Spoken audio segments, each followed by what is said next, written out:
Welcome, fabulous people, sit heads of all ages and sizes and genders and descriptions. How you going? Welcome to the recap episode of the World Cup for the Mr. Sitter podcast, featuring me, Locash, featuring the Mr. Sitter mug, which came into play late in the game in the podcast, if you were following along. Of course, Alessandro Del Piero bobblehead and Vegeta Pop toy over here, and of course the Alessandro Del Piero signed boot. I don't know if I ever made clear that's what this was throughout the process of this podcast.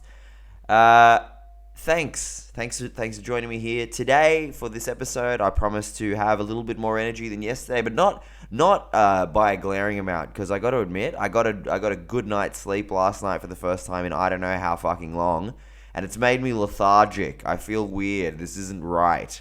If I'm not operating on just a few hours sleep, I don't know who I am anymore. That's what this World Cup did to me.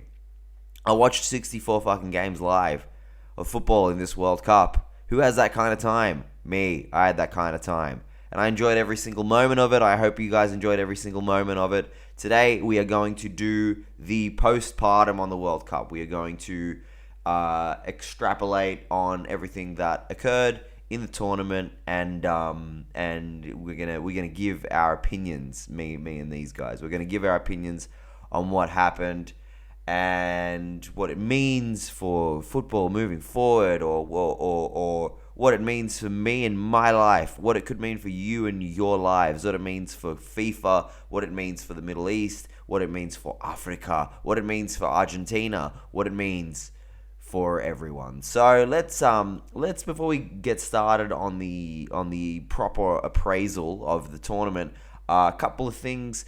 You know, it's the day after the day that the World Cup was decided. So there's been some shenanigans. There's been some press, some news. Karim Benzema officially announced his what we will expect to be his final retirement from the French national team. I don't know what went down. Would it have been cool for him to remain on the bench and kind of around the squad even though he got injured? Possibly. Did it happen? No. Was it likely down to Deschamps saying fuck off? Maybe, but you saw his name kind of blanked out on the matchday squad next to Luka Hernandez. Every day you'd see it blanked out, like he's in the squad but he's not available. But he wasn't there the whole time, despite rumors that he might make the Money in the Bank cash-in appearance in the final.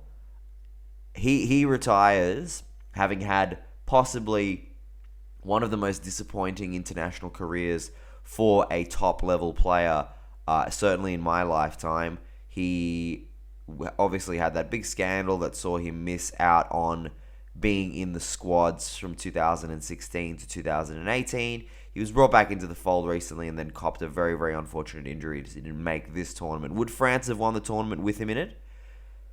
Impossible to say, because Olivier Giroud had an outstanding tournament, and but yeah, the final could have been tilted by a player of that quality. Can turn the tide in your favor no matter what the circumstances.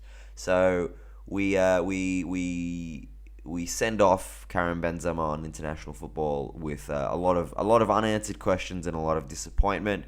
But he is the Ballon d'Or winner, so don't fuck with cats, basically. Simon Martzaniak, the referee from the World Cup final, who was praised almost unanimously across the board, very hilariously and quite unsurprisingly received 2-star rating from L'Equipe, the French magazine, the French football magazine.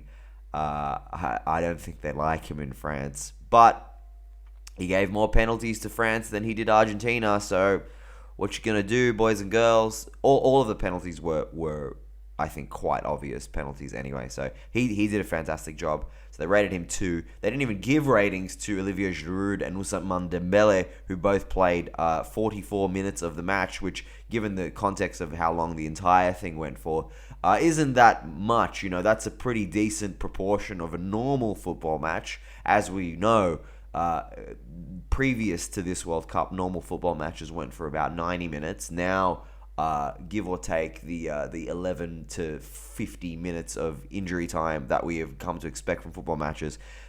Before extra time, we've got anywhere between 120 and like 6 days worth of football. But in the grand scheme of things, they played 3/4 of an hour and they didn't get a rating by their own magazine. I think they just didn't want to shit on Ousmane Dembele because his confidence is probably quite low right now. Google have come out and claimed that Google search traffic was at an all-time high during the final in the 25 years since that kind of data has been collected. And yeah, no shit, man. I think this first of all goes to illustrate that GOAT debate over is what everyone's saying about Messi, and I still don't know if that's even a fucking argument or not. Like, I don't know why. I don't like comparing players, so I don't know why anybody gives a fuck about that. But in terms of what the best sport on the planet is, GOAT debate over, baby boy. More than half the world was watching that final. I was watching it with a few mates who, like, wouldn't recognize a soccer ball next to a basketball, but they were watching it with us. So, like, you know what I mean? The GOAT debate over in terms of sport. Suck my dick rugby league. Suck my dick USB. I almost said USB. Suck my dick USB drive that has the UFC and Dana White and all of his personal bullshit on it. Football forever, and yeah, the great unifier. Long may it continue. Messi had his post on Instagram celebrating the World Cup win. More likes than any other post by a sportsman in human history. Something that we are not surprised about either. Something that may have been surprising to a few people was Sergio Aguero celebrating like on the podium with the players in the World Cup and being like included as a member of the squad in the dressing room afterwards. A lot of people may scoff at this given that he wasn't in the squad, but I would argue that like this is the house that he helped build in every sense of the word. He next to Messi, like the most important player and probably the best player that Argentina have produced in the last 15 years other than Lionel Messi. He's Lionel Messi's best friend. He is obviously Diego Armando Maradona's grandson's father. He is as much a core component of this Argentina victory as certainly half the subs that didn't fucking play a match. So thank you for your service, and it's a big shame that he had to retire so young due to his heart condition, because he probably could have played a few more years given how good he was. He was an amazing player. Before I get into talking about the football, let's just have a chat about the FIFA garbage. Just like, we don't like FIFA. We don't like anybody that has seen the FIFA Uncovered documentary on Netflix, which again I highly recommend. You cannot possibly be an advocate for this organization. I, just given the research and the knowledge that I have of them, have not been a fan of theirs even prior to watching this documentary. But then my viewing of the series really rubber stamped how I feel about these people. What they've done is they've basically bastardized the greatest sport, one of the greatest events, recurring events in the history of mankind. Just this ethos of this sport that claims so loudly that no matter who you are, this sport is for you across the world. They've bastardized it, they've capitalized it, and they've used it for gain in a monetary sense that has far out exceeded what you would ever expect like somebody involved in this to gain. I don't even think half the people that are involved in FIFA even like football. And when you consider what football does for communities, for cities, for nations, and we'll chat about that in a second with regards to Qatar, the fact that so much of this money has not been reinvested in development, in in grassroots football across the world. It's fucking disgusting. For a refresher, for anybody that's not aware, basically, ever since... So João Havelange was he was a Brazilian sports star. He took over as president of FIFA in the late 70s, and he basically turned FIFA into the monolith that we know it now. Before, it was just kind of a little bit of a ragtag organization. He understood the marketing and the investment potential of the World Cup and how it could really galvanize nations and peoples, and it could be a big business. And he basically turned it into a big business with the help of one Sepp Blatter, who was the business mind of it. Sepp Blatter, even though he was a wildly uncharismatic and unliked man, always harbored ambitions of being the top guy at FIFA, and eventually found a way to basically blackmail João Havelange into stepping down in the 90s, wrapping his time up. The corruption had more or less already begun. The 1978 World Cup in Argentina, at a time when Argentina was under a pretty horrendous totalitarian regime under General guy who I probably should have remembered the name of, after committing so many humanitarian atrocities, after him committing a great deal of humanitarian atrocities, this guy is sitting next to the FIFA president, like weeks after executing a bunch of people. Like, sports washing was born on that day, and would continue to permeate football for like forever, until fucking yesterday, you know.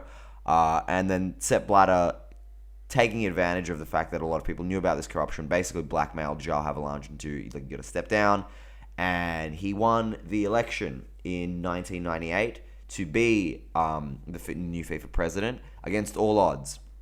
The incumbent UEFA president, a guy called Johansson, he was a Swedish guy, basically invented the Champions League. He revolutionized what UEFA were doing, and his model, his program, as he was calling it, was going to revolutionize the international game. He had all of Europe with him. He had all of Africa with him. He had a great deal of constituencies that were behind him.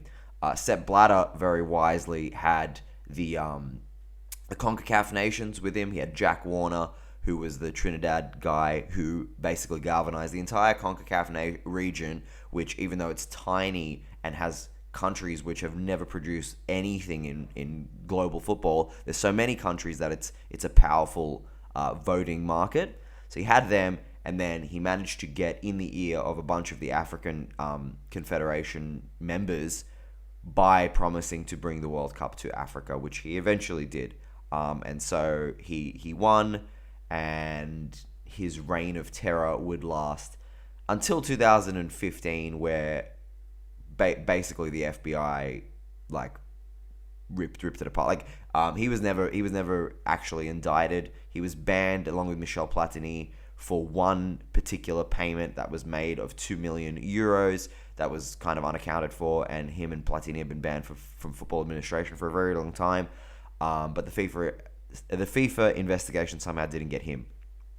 Long story short, in a nutshell, it would just be a series of bribes to and from FIFA, from various nations, to get tournaments and hosting rights, and it basically one big power play, and that's basically how we got to the point where Qatar had the World Cup.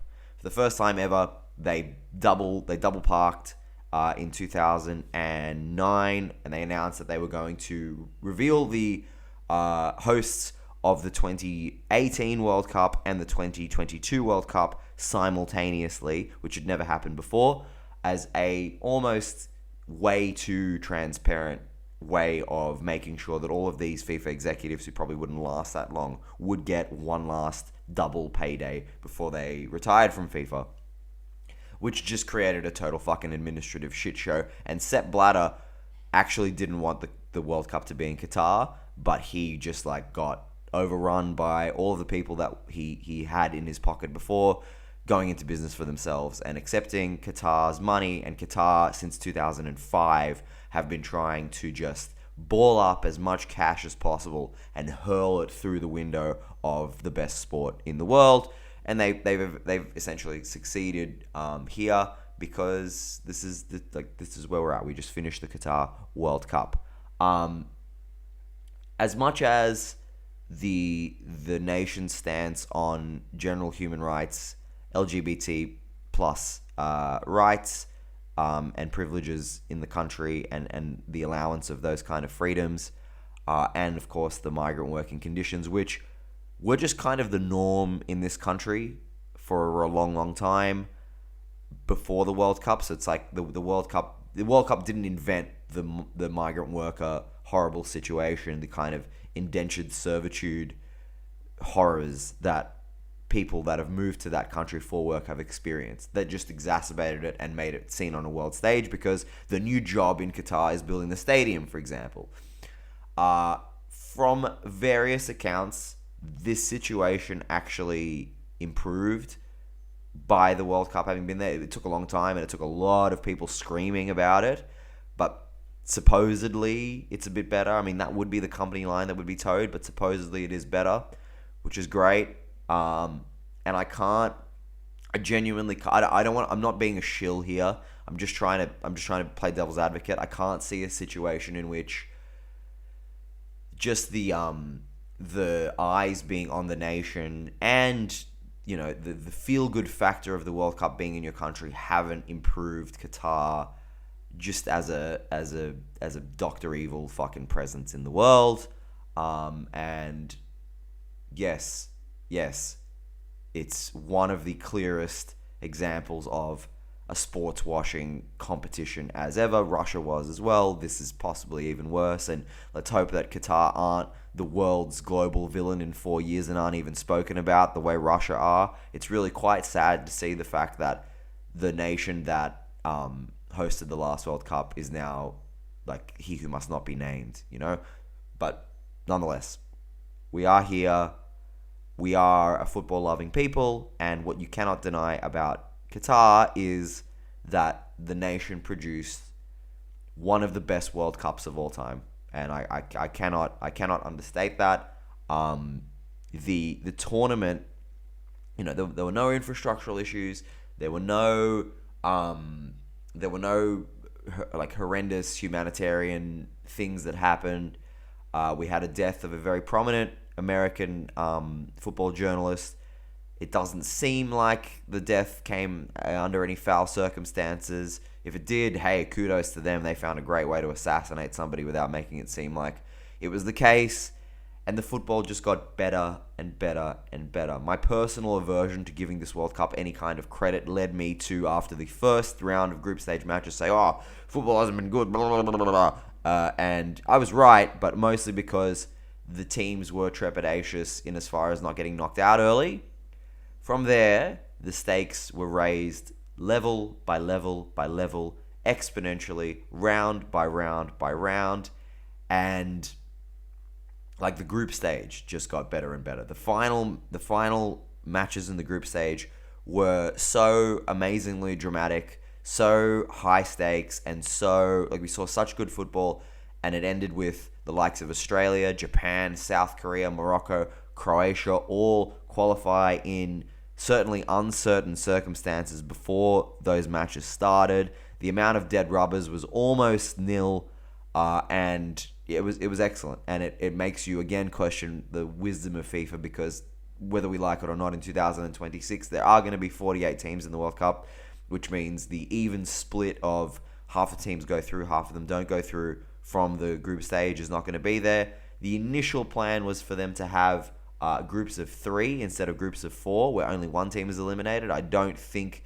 they can possibly justify that anymore. They're going to have to make it groups of 4, which they can do with 48 teams. Unfortunately, it will mean that you will have to allow the best placed third teams to qualify from these groups, which is a pretty shit way to do it. The Euro did it like that. And did they? Am I? Yeah, the Euro did it. I'm not going crazy, right? The best third place teams from the Euro, half. Yeah. Don't mind me, guys. That happened in the Euro. is kind of shit because you don't want a team that's like drawn 2 games and lost 1 somehow going through. But we'll cross that bridge in 4 years when we get to it, guys.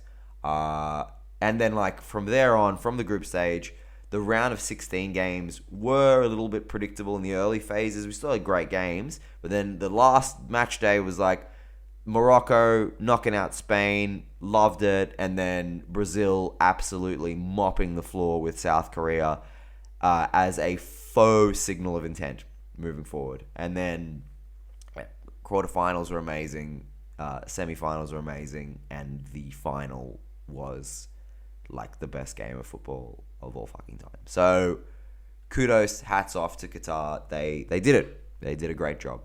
Now, I think the smart way and hopefully the most compelling way to give an appraisal of this tournament in terms of football is to do top 3s. I'm going to just pull out as many categories of interest that I can think of and give my top 3 in ascending order of what I thought the best of those was. I'm not going to do team of the tournament.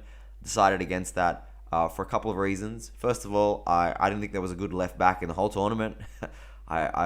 Acuna didn't play enough and wasn't impressive to me. Borna Sosa, again, same thing, was sick in the game. That was probably Croatia's finest hour. Teo Hernandez was pretty good, but then like had an absolutely horrendous final. So I can't pick one. Mazraoui was good, but he didn't play enough. So there's no left back that makes it into it, and I'm not going to shoehorn Josko Gvardiol in as left back. So no thanks. No thanks from me for the team of the tournament. Also, like, don't you think the team of the tournament is the one that won it? Don't you think the team of the tournament is Argentina? That just kind of logically plays for me. But anyway, I digress. We're going to do top 3s, starting with my top 3 favorite matches of the tournament. This was a spoiler because I said this in the group stage. With it was kind of a momentary decision that I made on that podcast episode to actually to say my match of the tournament. So match number 3 for sure has to be Iran-Wales for me. I know it seems like a bit of an obscure match, but none of them got my heart racing as much. I first of all was really behind Iran because I had predicted them to go through with England, which they didn't in the end. So I was behind them for personal reasons. I was behind them for, philosophical reasons, because I really like that there's a cultural revolution happening there, and I hope that it is successful in the way we want it to be, in terms of just women's rights, and then you assume that once women's rights are improved in that country, that rights for everybody will follow, and that could really be a beacon, a wayfarer for the Middle East. It could be really quite good. So I was well behind Iran. Absolutely fucking hated Wales. Like, absolutely fucking hated them. They're one of the most diabolical teams in the entire tournament. But Iran just couldn't seem to put it past them until way late, and they won in like the 95th minute and then scored another one in the 98th minute to like set up a dramatic final match for them against the USA, which unfortunately they couldn't win. But the heart in the mouth moment towards the end was incredible. One of the most dramatic matches that I watched, and I fucking loved it. That's number 3 for me. Number 2 is Brazil-Croatia. Even though I had just sung from the balconies from the entire tournament that Brazil were going to win it, and I was gutted that they fell to Croatia, you cannot deny that that's the biggest underdog victory of the entire tournament. I don't consider Morocco's to be over Spain and Portugal. Morocco's victories over Spain and Portugal were decisive and deserved. They were the better teams in both circumstances. Brazil versus Croatia was not the case. Brazil were putting it on them, and Croatia just did as Croatia do. They survived, they gutted it out, and they basically never gave up their way to victory. You just saw Brazil pile on pressure after pressure after pressure, which eventually told in Neymar scoring one of the goals of the tournament and basically putting the nation on his back and saying, let's fucking do it. But the entire team, the squad, the spectators all, given how the match had gone, all kind of thought once Brazil broke the deadlock, it was over. Wasn't to be the case. Croatia scored a dramatic equaliser and then beat them on penalties quite comprehensively. Amazing game. Thoroughly enjoyed it, especially retrospectively. And then, obviously, it goes without say, the best match of the tournament was the final.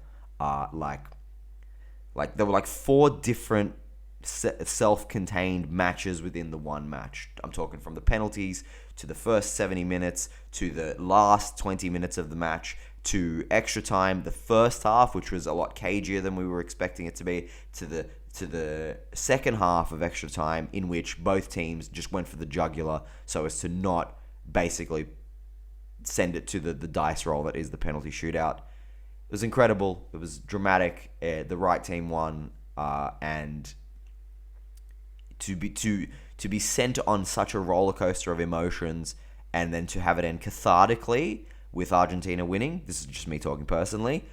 Is like it was like a movie. You know, it was like scripted. It was phenomenal. Best game of the tournament.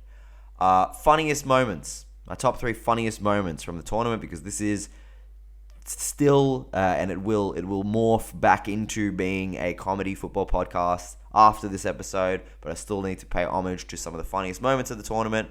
Emi Martinez's shithousery, his eyes, it wasn't even like a well done haircut, the Argentina flag that was etched into the side of his head. The way he's such a large, long man, and he is so good at saving penalties, but the fact that you're basically shooting a penalty against the Joker adds so much to it. He's hilarious. Love him. There was a moment where there was a Saudi Arabia fan who looked very Middle Eastern, this guy, in the middle of the Saudi Arabia-Poland game, who ripped his Saudi Arabia jersey off and had a Poland jersey underneath. That was so funny, especially given that we know that Qatar paid a bunch of Pakistanis to just rock up and just be fans of whichever team they wanted. That made me laugh so much, especially given I was still on the fuck the Qatar World Cup bandwagon at that point. That just was emblematic of the manufactured nature of this entire tournament. That was very funny for me. The funniest moment for me is actually not an inherently funny moment. It just made me laugh. It is when Messi turned heel for the Netherlands game. And I don't know what his issue with Louis van Gaal is. I don't know if it was because Louis van Gaal spoke a little bit about Angel Di Maria and they're good friends. I don't know what the fuck it was, but he so aggressively went up to the Netherlands bench after Argentina won and stuck the hands in the face and squared up basically to cancer sufferer Louis van Gaal. Edgar Davids, who don't fuck with Edgar Davids, bro. That's my one knock against Messi in this tournament. Don't get in Edgar Davids' face, but he did. Putting the hands on the ears, him telling Wout Weghorst to keep moving, you fucking idiot. Messi showing that level of emotion when he very rarely has in his career was hilarious to me, and I loved it. So that's my number 1. Goals of the tournament. Let's chat about the top 3 goals of the tournament. In number 3, I have Neymar's goal against Croatia, as we spoke about moments ago, and we'll speak about it again momentarily, possibly not. I did love Richarlison's goal against Serbia, but I tried to give more weight to goals that came at more crucial times. This was the moment where we thought, okay, this is the test of the mettle for Brazil. When they need him, Neymar will step up and be that world-class operator that we know him to be.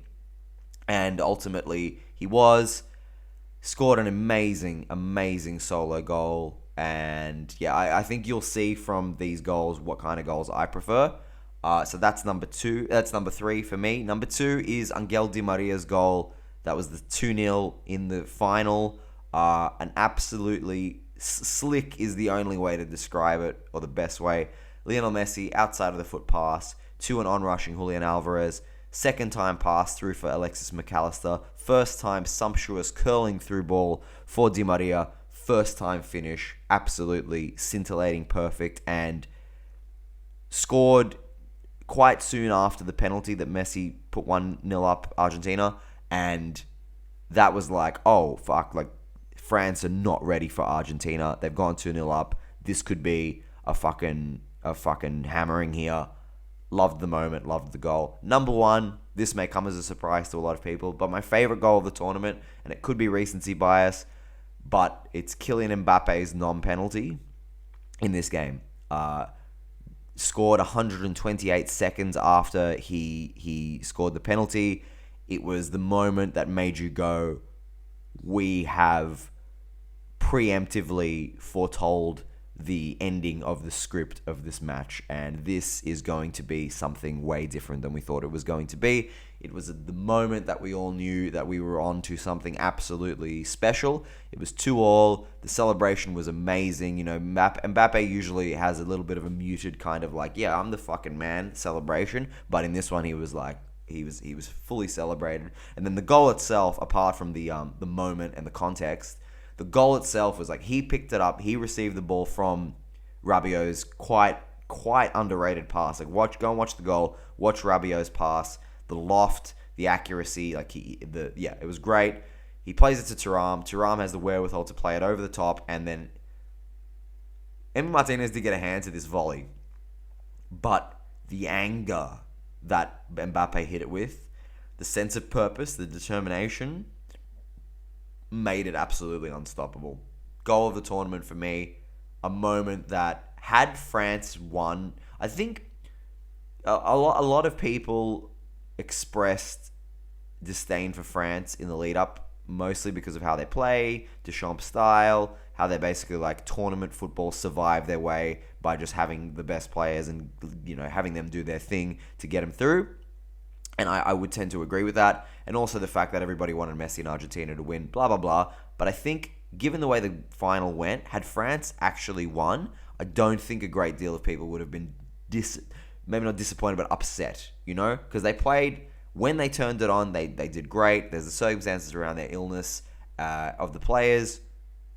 This goal goes to add to that, a credibility to that argument, because it was so fucking good. So that's goal of the tournament for me. Saves of the tournament. There were some amazing saves.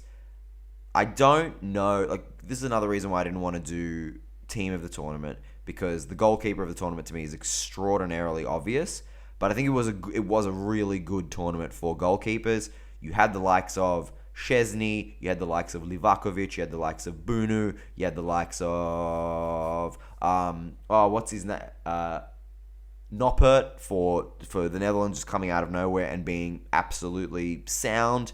Edouard Mendy made a few memorable saves in the group stage. There's a lot of really good stuff from keepers, but the top three saves for me, Szczesny's save against Saudi Arabia after he saved the penalty, and then he saved the rebound where he's like on his ass. He's done that so many times for Juve where he's like double saved it.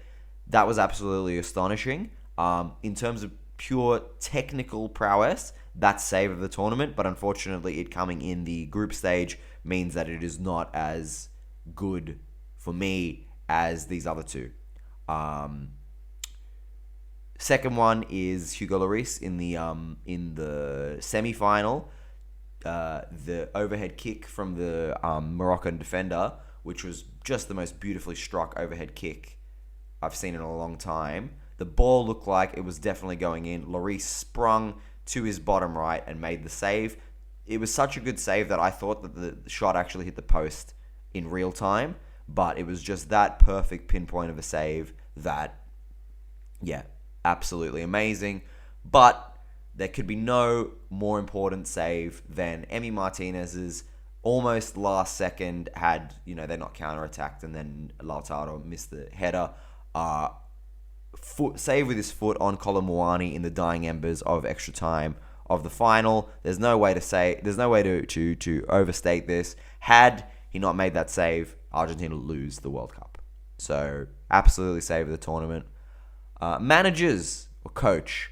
I'm remiss to use, like, a lot of people use manager and coach interchangeably. I think that's stupid because they are very different things. And I think in international football, there are no managers. Okay, there are no, you're not going around to the garden. Like you're not going to the training ground staff and bringing your own training ground staff in and personally investing in the upkeep of the facility. Like a manager, especially in the Premier League sense, has all rights reserved over everything that's happening football wise in the club, especially if you're like Sir Alex Ferguson level of control. At national level, you're basically a coach with a couple of extra responsibilities. So let's go coach of the tournament. Number three is who I thought basically for most of the tournament I was going to have as number one, and that's Walid Regragui of Morocco. What he accomplished with Morocco, historic, exceptional, phenomenal, having just won an African Champions League and taken the job just over 120 days before their final game in this tournament to take an African nation. The first time, not only was the first time that an African nation featured in the semi-final, it was the first time that an African nation featured in the quarterfinal with an African manager, a Moroccan manager, no less. He accomplished it with a team that had clear strengths, but also some very unproven commodities at this level. They weren't Greece 2004. They didn't just park the bus. They defended smart. They defended passionately. They defended resolutely. And when they countered aggressively. They countered intensely, and they countered skillfully. And the fact that they beat Belgium, they beat Spain, and they beat Portugal, and they had circumstances gone in different directions, they may well have beaten France. If the France that turned up in the first 70 minutes against Argentina turned up against Morocco, we'll be talking about Morocco in the final.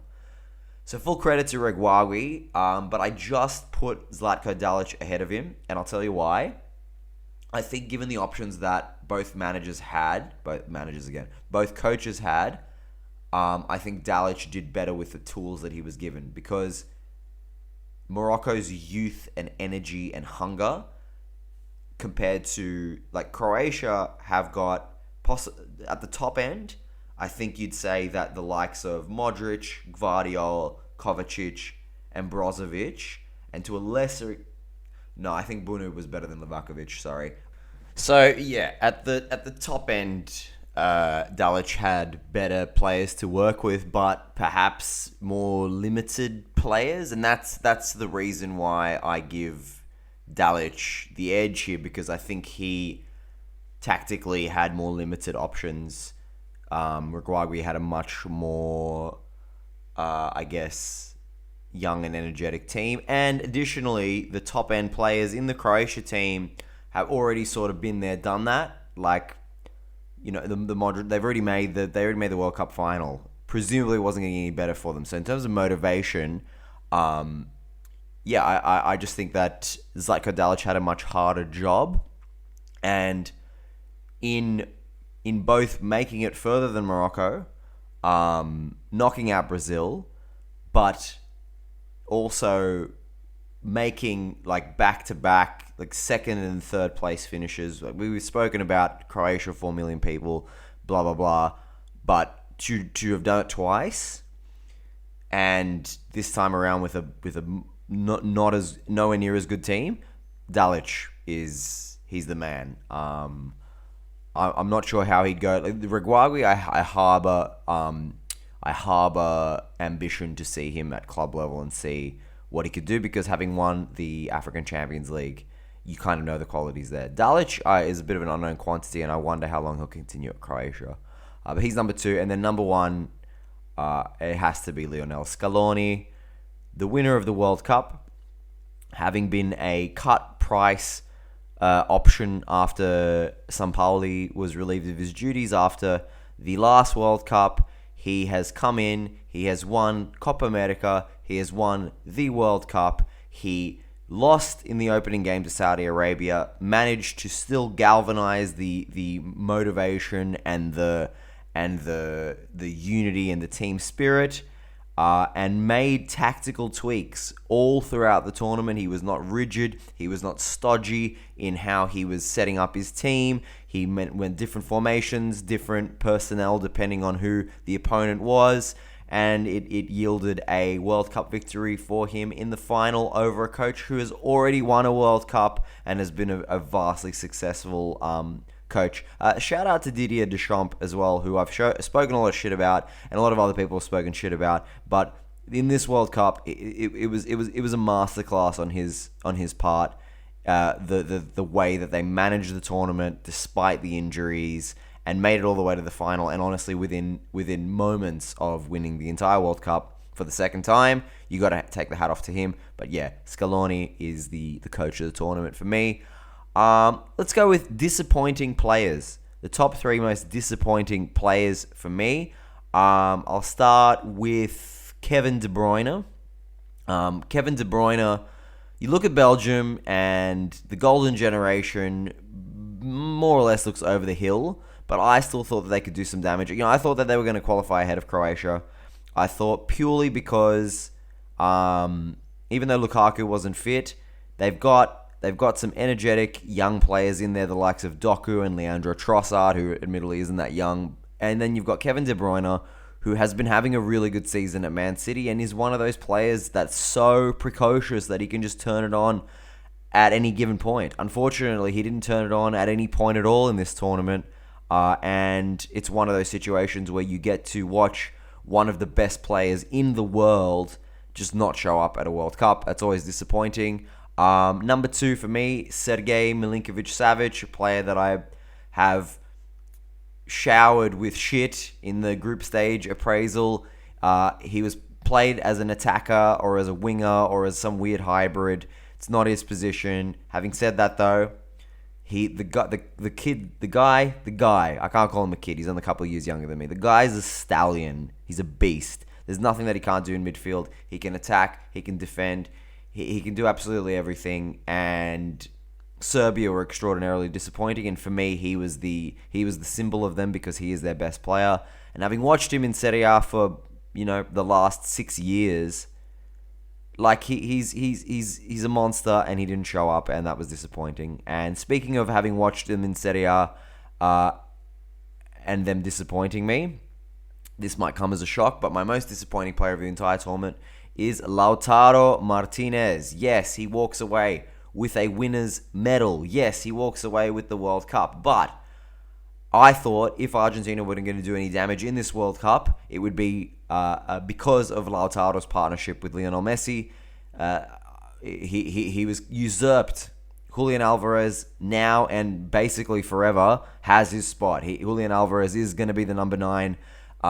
If Messi retires, maybe they'll play them together. Lautaro, even in the final, he did some good things. He smashed the ball so hard at Hugo Lloris's face that it knocked him off his feet, and Messi scored what was supposed to be the winner until, it wasn't.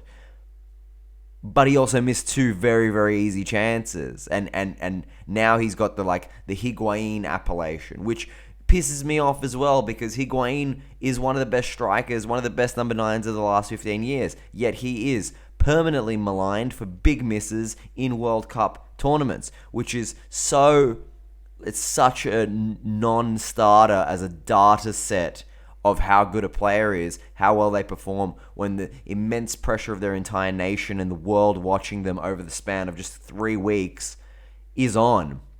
It's not a good sample size, and Lautaro is probably going to be known, especially in the English media, as a player who isn't really that good, and he fucking is. And he plays for Inter, so I don't want to give him that credit, but he is really, really good. But he wasn't here, which makes him the most disappointing player of the tournament for me. Disappointing nations. Nations that I thought would do much better, that didn't. Nations that let me down. Let's start with Germany. As much as I love it when Germany don't do well, I had this hope that I want international football to resemble club football a lot more because it makes it better. Italy won the Euro last year by playing like a club football side, even though their manager Their coach has not had that much success. No, he has had heaps of success. He's not the best club coach, but he's a good enough club coach, Mancini, to come in and play club style and win the Euro. Okay, and that is what was telling to me. So when I see Hansi Flick and I see Luis Enrique and I see coaches like that at a World Cup level, you think, okay, this could be evolution. For Spain, it almost was. If Spain had a recognised number 9 who was actually reliable, I think it may have gone a little bit different. But once again, I predicted Spain to be shit, so I was happy that they were shit. Germany, I thought were going to make it through. Germany, I thought were going to make it through and make Morocco in the round of 16 and actually knock out Morocco. Germany, I thought were going to do... Oh, no, it was Belgium. I said they were going to meet Belgium. I said, yeah. Anyway, I thought Germany were going to do really, really well, and they didn't. I like Hansi Flick a lot. What Hansi Flick did when he came into Bayern Munich and just made them just an unstoppable dragon of a team. He was the assistant coach in 2014. The guy knows his stuff. I like him. I like how he never fucking smiles no matter what happens. And that was disappointing because Germany, in the likes of Jamal Musiala, have got a generation of players who are really, really encouraging. They also didn't really have a recognised number 9 except for that full Krug character who is not young. And there has been, I've heard a few podcasts and read a few things about the way Germany have struggled to produce a really good number 9, because it's kind of how player development works in Germany. They focus on all of the attributes that make you a good passer and a good mover and an agile player and a player that can operate in tight spaces, but they don't produce, like, since Miroslav Klose, they just haven't produced. And don't forget, Miroslav Klose was never the best club striker either. He was not prolific at club level. So something going on with Germany. They had historically amazing goal scorers, the likes of Gerd Muller. So big question marks around Germany, and they were flops here in this tournament. Number 2, this is an easy one for me. Serbia, I said they'd make the semi-finals. They didn't even fucking come close. Given the players that they have, get a better coach who actually knows what he's fucking doing. Chill the fuck out, because their hot-headedness really got the better of them. And look at what your neighbors and your rivals and your historic kinmen Croatia did, and learn that, like, player for player, Serbia definitely had a better team than Croatia. In the group, other than Brazil, I would say that they had an even spread, and like Switzerland proved against Portugal that they weren't that good, and they went through ahead of Serbia. So, and Serbia beat Portugal to get into the World Cup. So let's contextualize it and realize that they were a big fucking disappointment.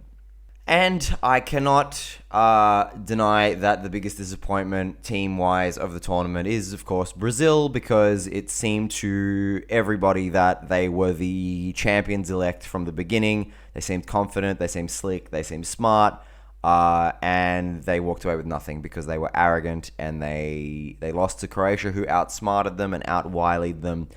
And once that Neymar goal went in, the entire nation and the team all said, we've won it, and they fucking didn't. So, absolutely disappointment of the tournament in terms of teams, Brazil. The top 3 dickheads of the tournament, real quick. Let's go with Cristiano Ronaldo, number 3. Managed to get himself categorically fired in the middle of the World Cup.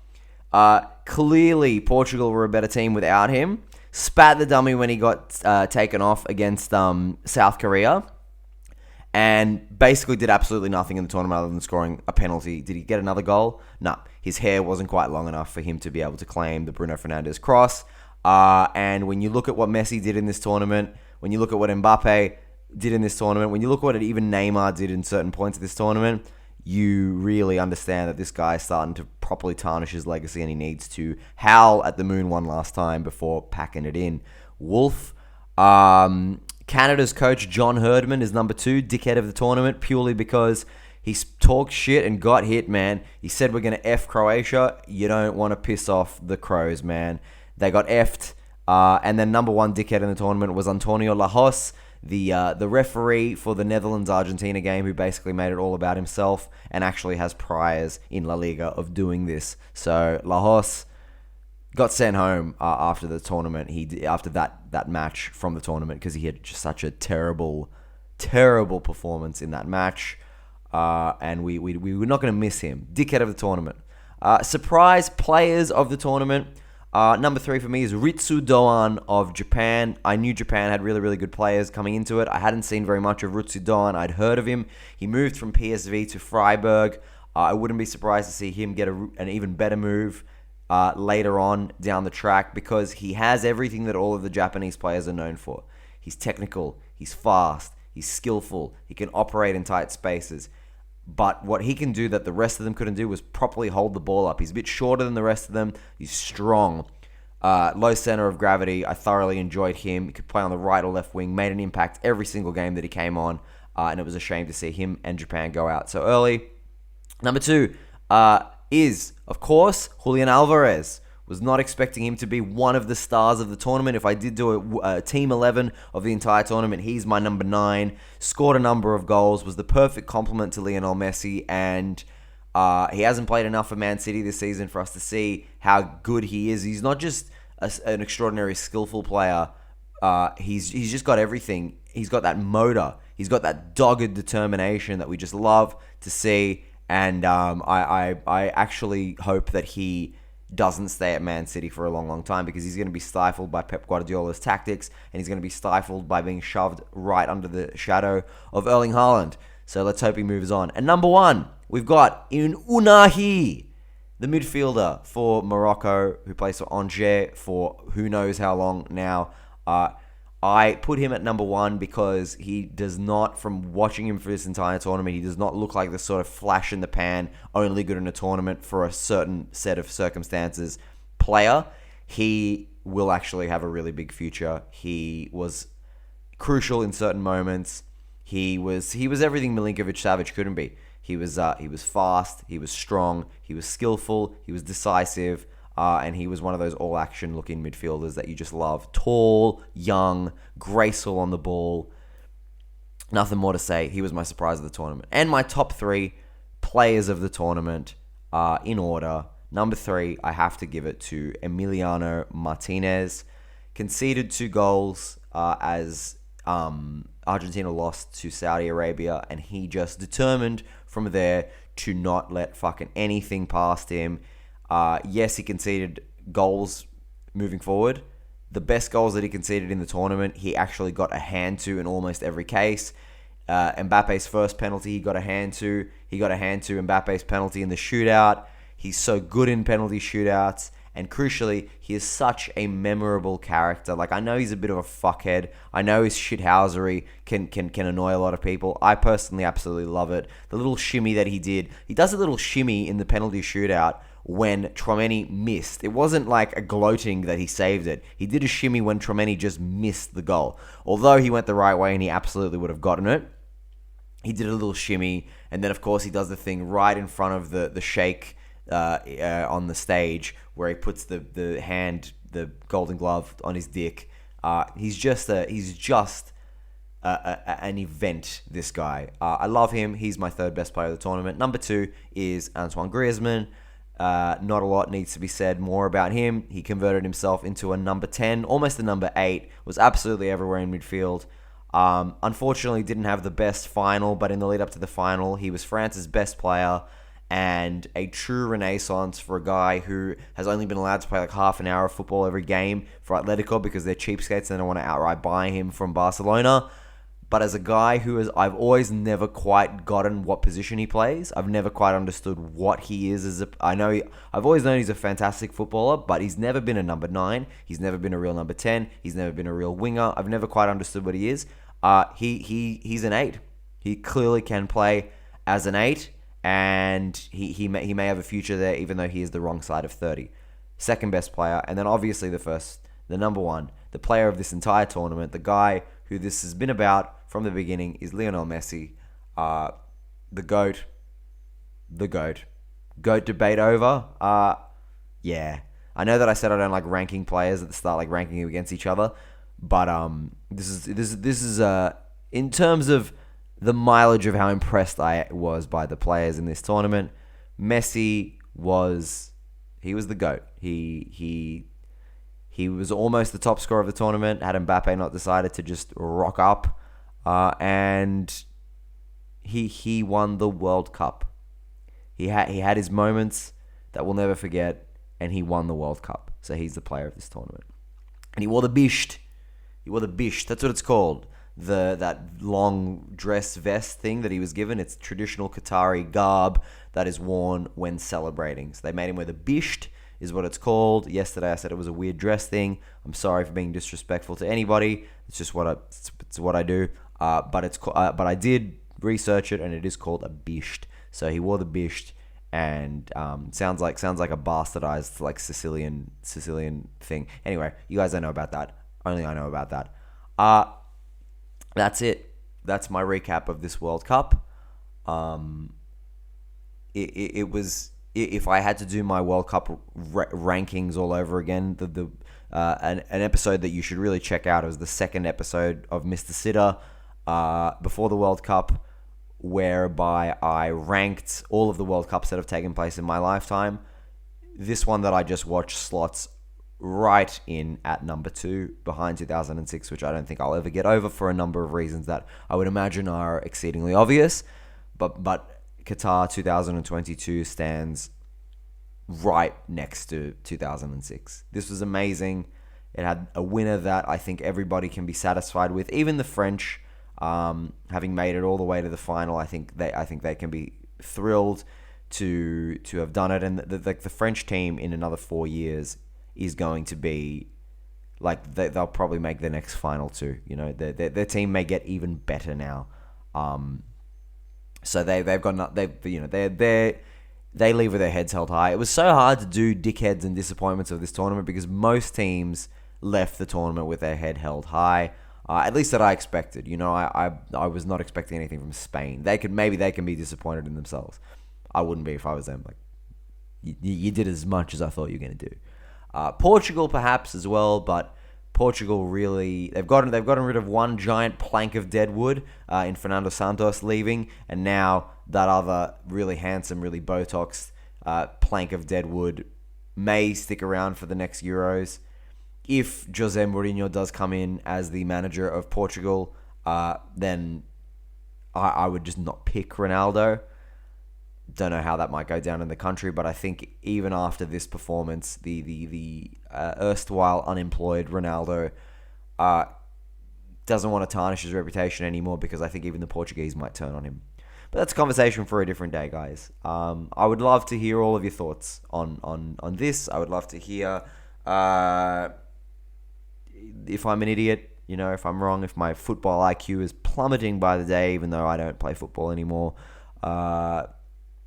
Yeah, I have loved every moment of doing this podcast in this tournament, and I'm looking forward to getting my sleep cycle back on track and doing a lot of stand-up. My new special, by the way, Don't Call Me a Wog, the one that the show that I toured all around Australia in early 2022, is on my YouTube channel, not the one that you might be watching this on right now, but my personal Anthony Lacascio Comedian YouTube channel. Please check that out. A lot of hard work went into that if you like stand-up comedy and like hearing about people's ethnicity.